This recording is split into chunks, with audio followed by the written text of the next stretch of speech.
Como você diferencia os sintomas da síndrome de Li-Fraumeni de outras condições médicas que podem apresentar características semelhantes? Bom, o problema é o seguinte, isso que eu estou falando, a síndrome de Li-Fraumeni não é uma doença, então você não tem sintoma, tá? Ela é uma alteração, uma mutação, uma doença genética em que ela predispõe ao aparecimento de vários tipos de câncer. Pode dar tumor de mama, pode dar tumor cerebral, pode dar tumor suprarrenal. Então, quem tem essa alteração genética, e na síndrome de Li-Fraumeni, a pessoa nasce com isso. Por exemplo, uma mulher jovem que tem um câncer de mama. Entendeu? Ela não tem nenhum caso na família e de repente aparece uma menina de 30 anos com câncer de mama. Então você suspeita, como um câncer de mama é um câncer que dá numa idade mais avançada, quando você tem uma pessoa com 30 anos, você pode suspeitar que ela possa ter uma doença genética. Daí você vai fazer a pesquisa genética da pessoa e você vê que ela tem uma mutação. O diagnóstico é você pesquisar, fazer uma pesquisa genômica, você vai analisar o DNA da pessoa para ela ver se tem aquelas mutações, que é na mutação do Li-Fraumeni, é a mutação TP53. E quais são os métodos diagnósticos e protocolos clínicos que você implementaria para identificar precocemente a síndrome em pacientes com um histórico familiar de câncer? Se você tem uma pessoa, você tem um histórico familiar de câncer muito forte, você vai fazer sempre a pesquisa genética, você vai fazer o genoma da pessoa. Tá?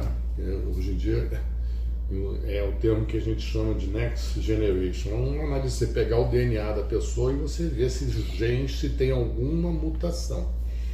Tá? Então, sempre, hoje em dia, isso ficou muito mais acessível, porque isso antigamente era caríssimo quando descobriu o genoma. Hoje em dia, esses exames já são muito mais baratos. Então, quando você suspeita que alguém possa ter uma mutação, você faz o genoma direcionado para isso.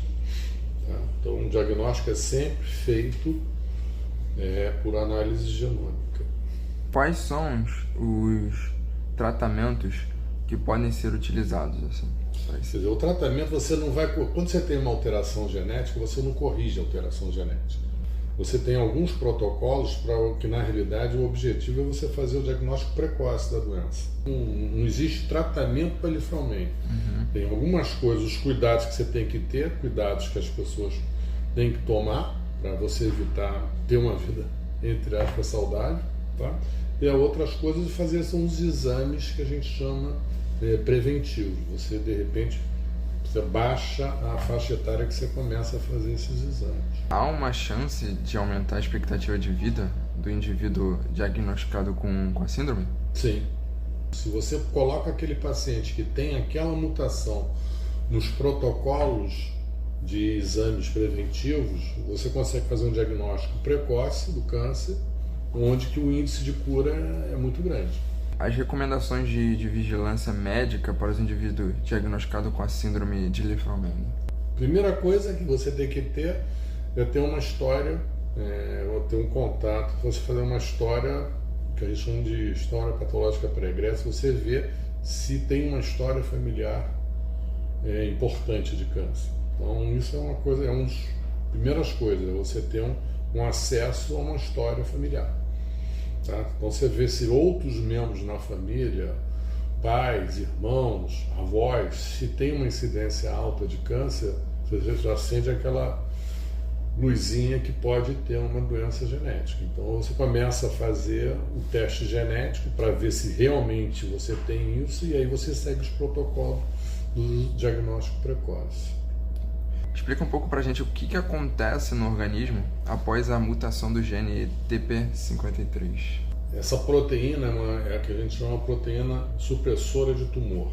Então, o mecanismo normal do gene TP53 ele é um fiscal de que está tendo alguma multiplicação errada. Então, ele vai ali e corrige aquela mutação.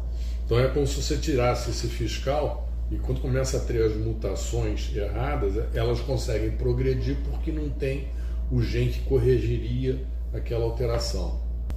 E como você abordaria a questão da síndrome de uma forma que fornece apoio emocional e solidário aos pacientes e familiares, assim também garantindo que entendam os desafios e as opções de cuidados de saúde disponíveis? A primeira coisa é a conscientização, que a pessoa tem que saber que ela tem aquela síndrome e que ela tem um risco maior de vir a desenvolver determinados tipos de tumores. Então aí daí com isso você consegue engajar a pessoa, ela ser mais disciplinada em fazer os protocolos, fazer os exames repetidos, nessa maneira assim que a pessoa consegue beneficiar, entendeu? Ela sabendo, olha, você tem esse gene, então esses exames, colonoscopia você vai começar a fazer com tal idade, a mamografia ou ressonância magnética com tal idade, ressonância de crânio para ver se tem algum tumor cerebral. Então, na realidade, a conscientização que tem é que a pessoa tem que estar ciente que ela tem que ter alguns cuidados para que ela faça um diagnóstico precoce, para que ela consiga corrigir um tumor que possa, porventura, aparecer. Uma das coisas que mais previne o aparecimento de câncer é atividade física regular. A pessoa que tem um gene desse não quer dizer que ela vá morrer de câncer, entendeu? Ela tem como ela diminuir os fatores de risco dela.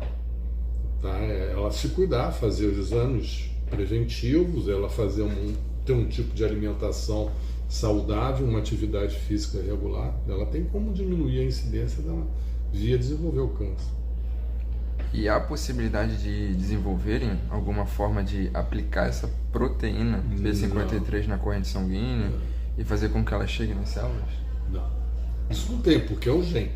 É a mesma coisa, você pega um cara que tem um olho claro, querer botar o cara com o olho, não vai mudar.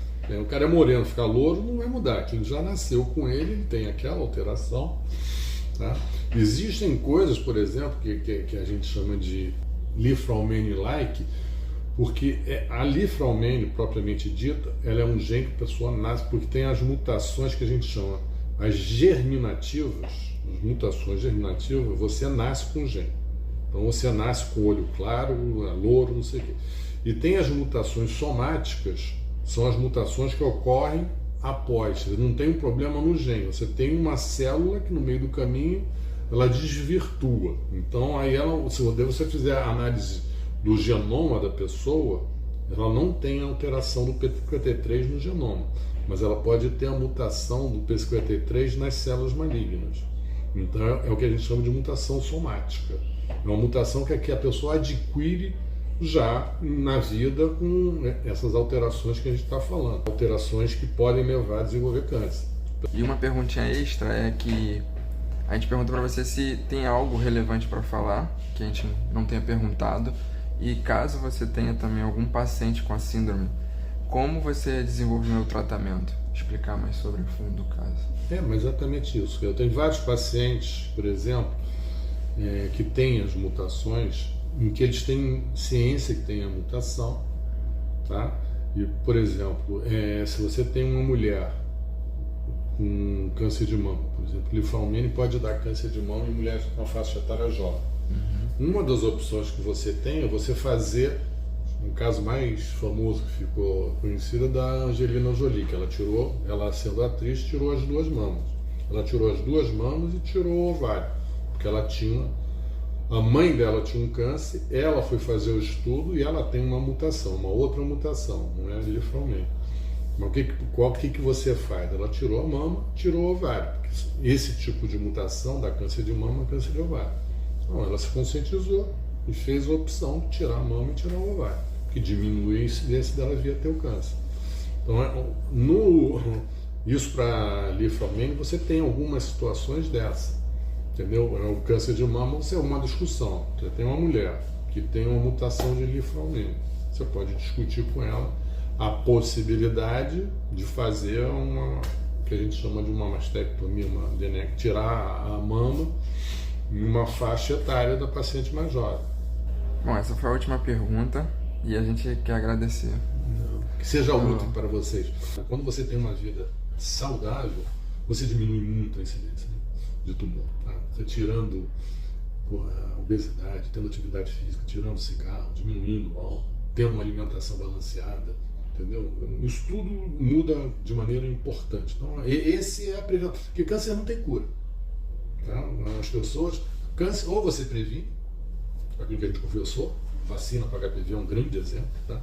Ou você tem uma vida saudável, uma alimentação, atividade física, ou então outra coisa, já que não vai ter cura, você fazer o diagnóstico precoce.